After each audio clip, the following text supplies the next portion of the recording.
happy Friday sa tanan kini atong latest weather update January 21, 2022.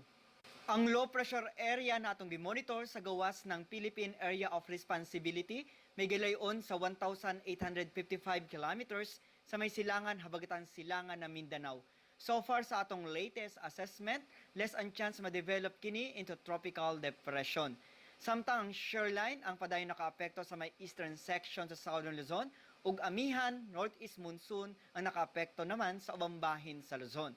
Ang weather condition sa Visayas, Occidental Mindoro, Palawan, apil ang Kalayaan Islands, makasinati ng panagsama panganuron ngadto na sa medyo madag-umon na kalangitan, inubanan sa mga patak-patak na mga pag-ulan tungod kini sa localized na mga pagpanugdog og kilat ug amihan.